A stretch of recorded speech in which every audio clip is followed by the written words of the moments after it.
This episode of Watson's Right is brought to you by his family. They're probably the only ones that listens, and plus I have no sponsorship.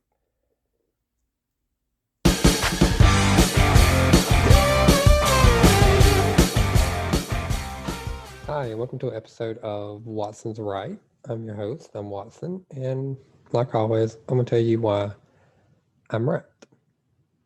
Now, today's episode is more connection to the past episode, which is basically saying why the GOP, me proving why the GOP is not the Trump GOP at this moment, why the GOP establishment and so forth dislike the Trump vote just as much as the Democrats do.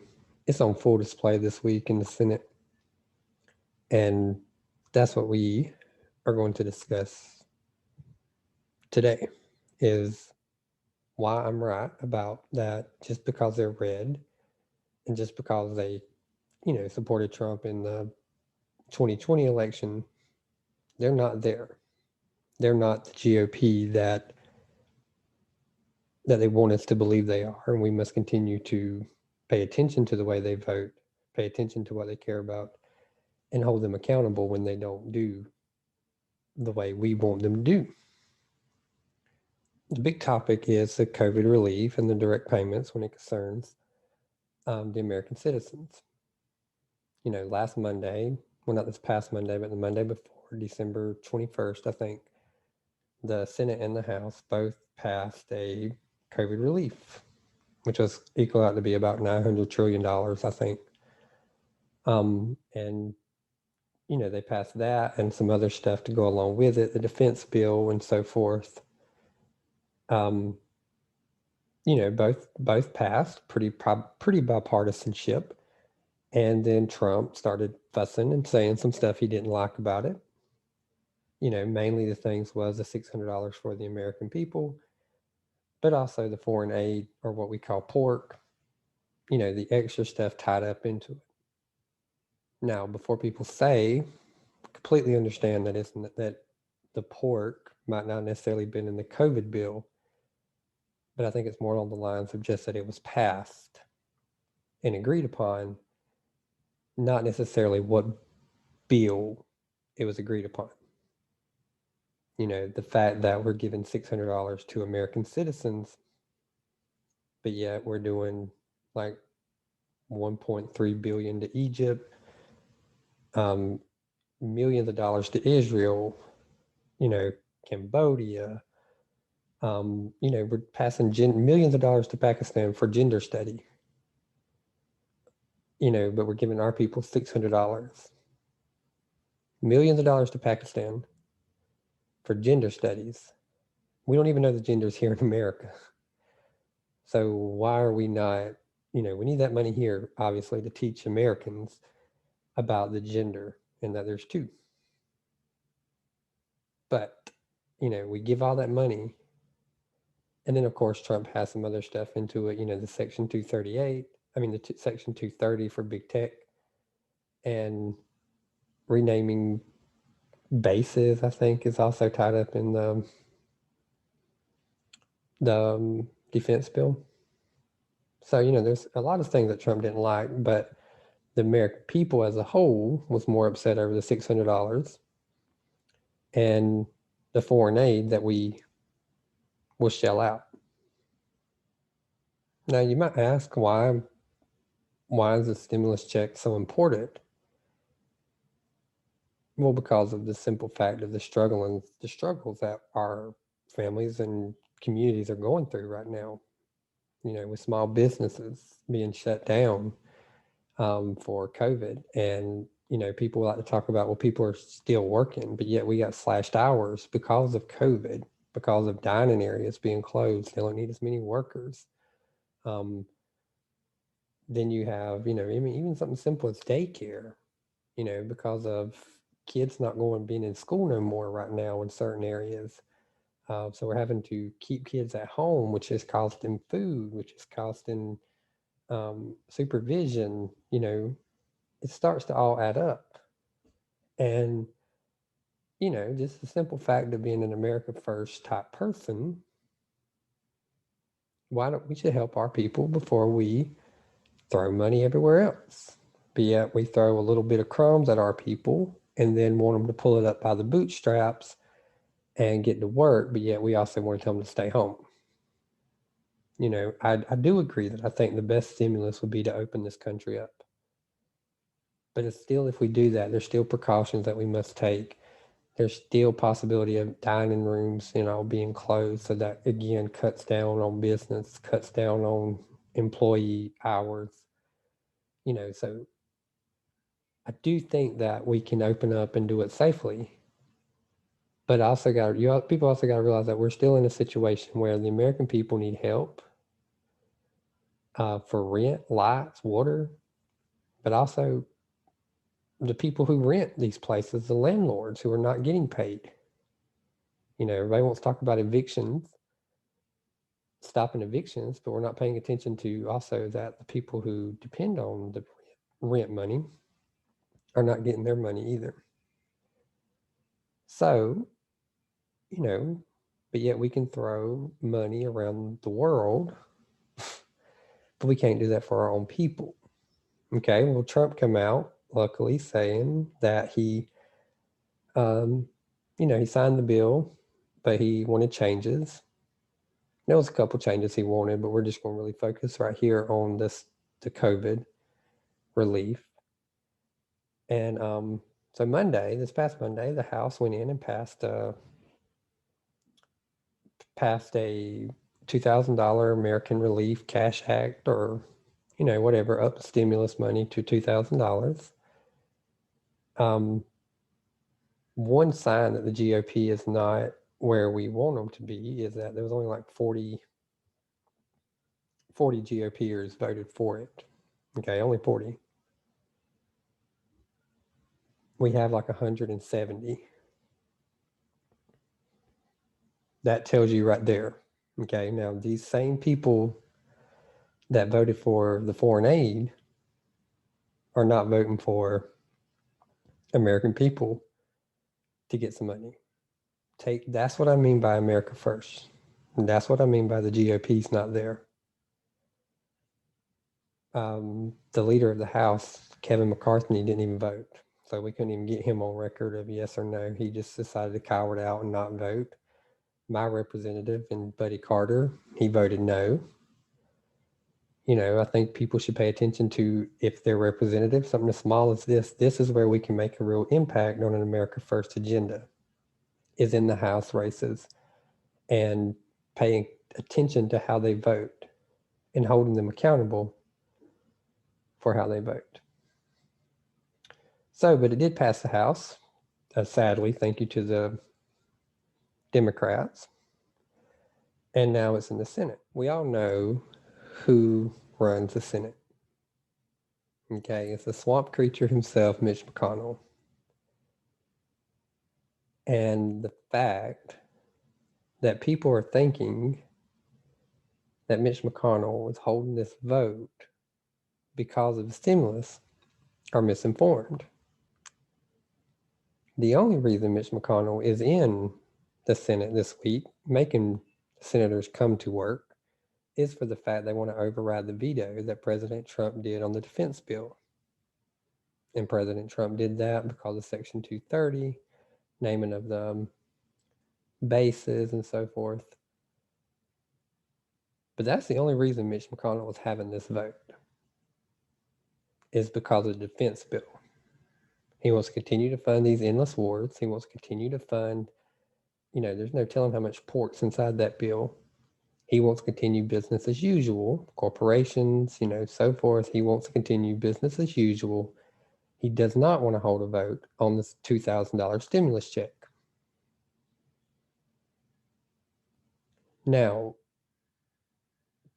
thankfully, the only leverage we have right now is people like Senator Sanders, Senator Hawley, I think the senator from Connecticut, Murphy maybe, are continuing to object to the defense bill override vote until Mitch McConnell holds a straight up and down $2,000 stimulus vote. Mitch McConnell's not going to do it though. He's already shown that he's not going to do it. He's given two different options. First option was he was going to tie in the $2,000 stimulus with the Section 230 repeal. And I can't remember that third one right off, but there was a something third that he was going to, voter fraud investigation. He was going to put them all in one bill, which is basically a poison pill. Now, would we love to have the Democrats on record of protecting big tech? Of course we would. But is it, should we be playing politics right now whenever this is money that our people could depend on? No. That's the out of touch that Mitch McConnell is with the America First Trump voting agenda. Should we be playing politics with voter fraud that we know the Democrats are not going to vote? Nancy Pelosi ain't going to vote for that. None of the Democrats on the Senate are going to vote for it. So should we kill the $2,000 check for voter fraud? No. Again, playing politics with people's money. That was his first, I guess you would call it his first road that he was going to take. However, today he came out and said that the Senate was not going to be bullied. This is coming from a man that looks like a turtle. But he's going to tell us the Senate's not going to be bullied. And that some people in this bill basically make too much money or already have a job, so they shouldn't get the money, blah, blah, blah. I can't remember. It's something along them lines. He's trying to be a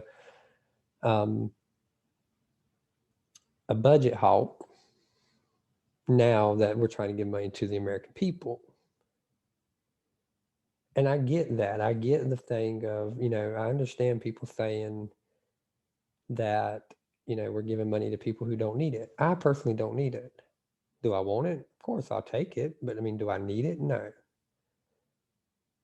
But what pisses me off is the fact that we're okay with Mitch McConnell and the establishment GOP are okay with giving corporations massive tax breaks, loopholes to keep money.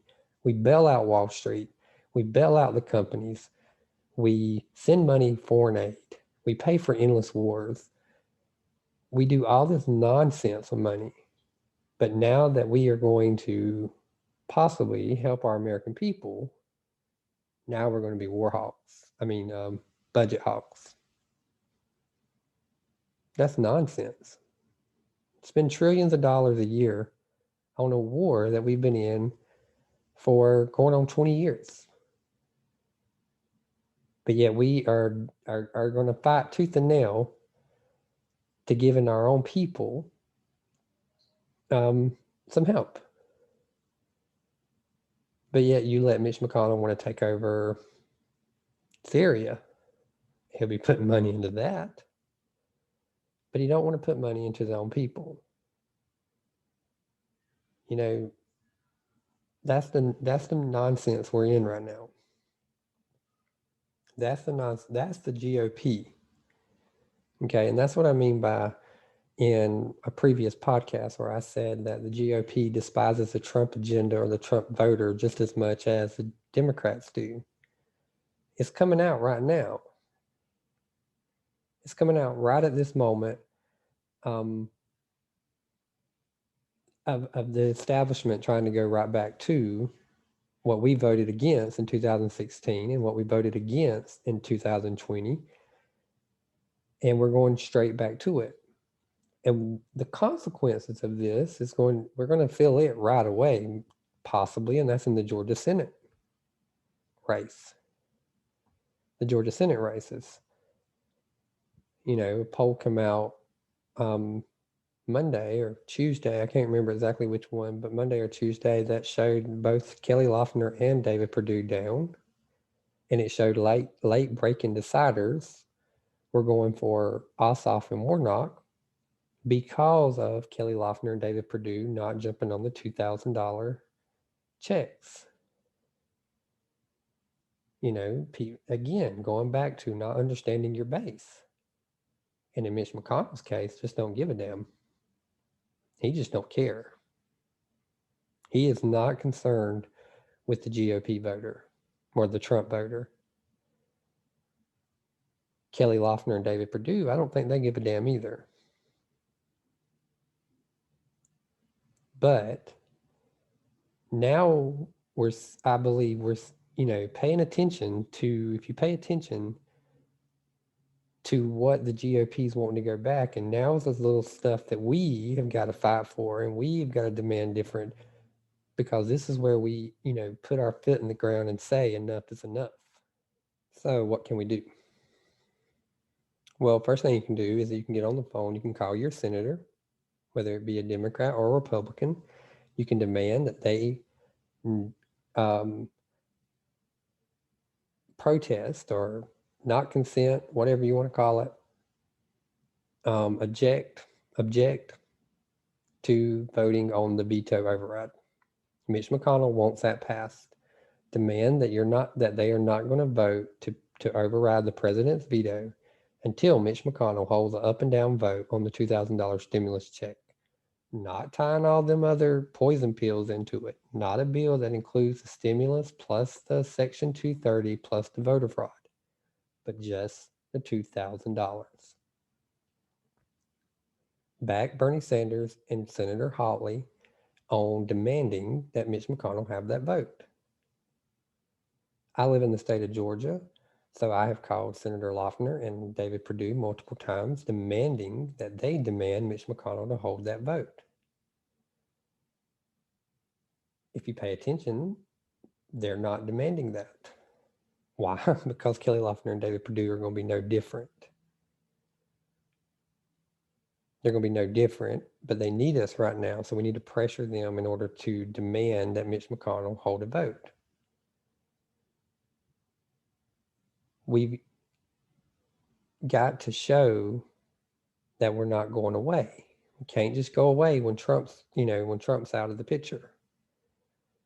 So you got to demand that Mitch McConnell hold a vote. We may lose this battle. Okay, we may lose it. But I promise that if we lose it, there will be repercussions on the GOP side. The biggest repercussion that's probably going to fall out of this is probably going to be we'll end up losing one of these seats in the state of Georgia, maybe two, maybe both of them. And then we'll have minority leader Mitch McConnell. Maybe he liked that role better. Maybe the turtle needs to go back in his shell. I'm not sure.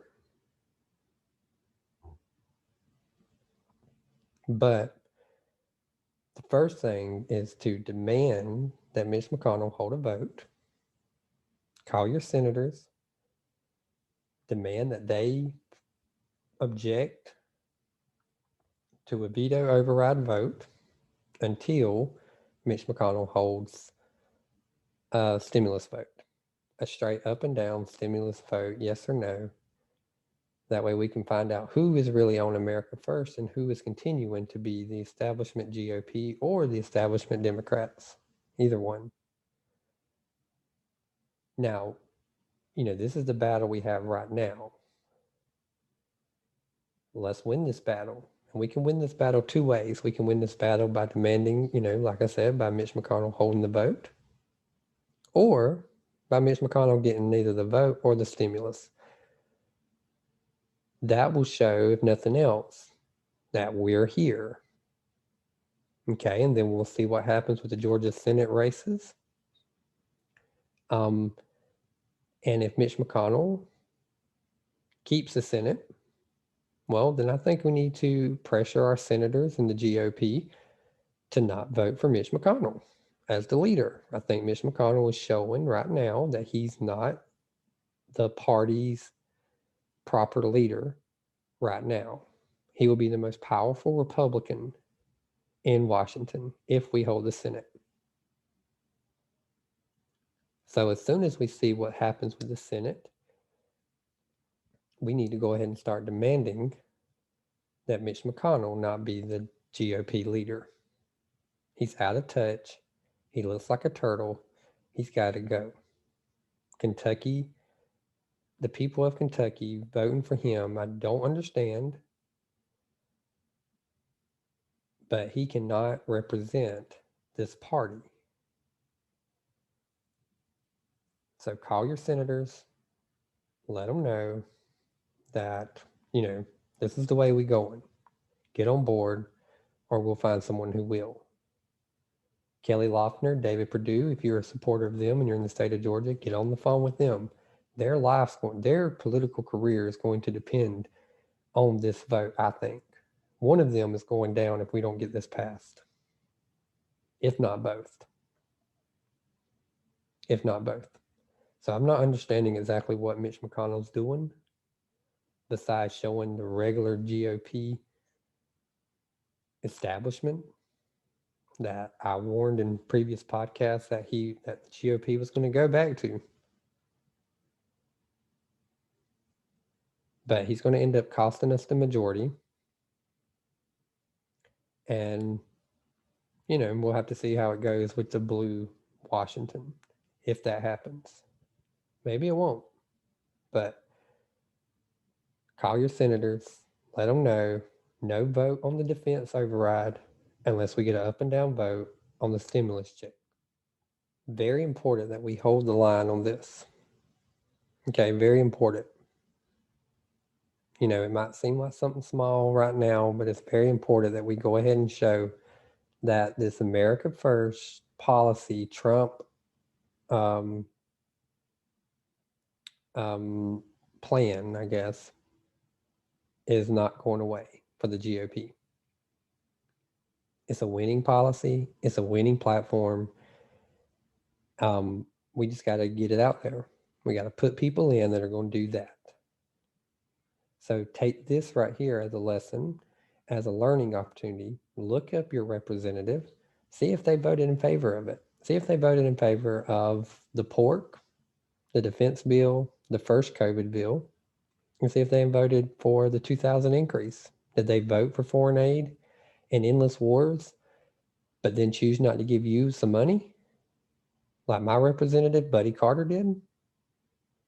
Or do you have one of the few in the GOP that voted for both? Or maybe you have some people that at least stand by some belief and voted no on all of it. At least they're staying consistent.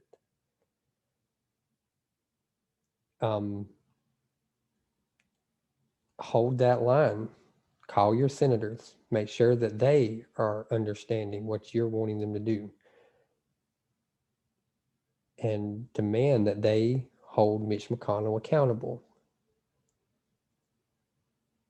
And if you're in the state of Georgia, you have the election coming up January the 5th. I think this week's the last week for early voting. So if you're going to early vote, go vote. If you're not, January the 5th, election day, you have Kelly Loeffler versus Reverend Warnock, David Perdue versus John Ossoff. I'm going to do a podcast over my views on it, kind of. Right now, I'm not wanting to vote for either one of them because if they're not going to support the America First and demand Mitch McConnell do something, well, then I'm almost fine to where Mitch McConnell becomes minority leader. At least he has no say. At least he has no say. I'm sick of Mitch McConnell, sick of his globalist ass, and people like him have got to get out of our party. He makes the whole damn party look bad. I'm not talking about the turtle part. I'm talking about just him and his damn views as a whole. So pay attention to that. Call your representatives, call your senators, demand Mitch McConnell hold a vote. Look out for my next episode, which will be over the Senate races here in Georgia, my beliefs on it, where I think it's going, who I'm voting for, if I'll vote. That will be, probably my next one. But also you have the January the 6th rally coming up with Trump. Trump's not giving up on the general election. Saw some interesting stuff today from the hearing in Georgia that I think, people should read up on if they believe the election was stolen, or if they, just find that interesting like I do. About a man who supposedly was able to hack into the voting machine or the voting pad or something during the hearing today. Very interesting. I don't know what's going to come of it. Probably nothing. But you do have the January the 6th rally in Washington, D.C. to support Trump. If you plan on going, that would be pretty cool. I'm not. I got to work. But so, yeah, take a stand on this. America first. If we can afford to pay wars and foreign aid, and we can afford to pay our American citizens to help them through this time, and damn it, that's just the way it's got to be. So thanks for listening. Like, share, comment. Let me know what you think. I'm Watson, and I'm already proven why I'm right.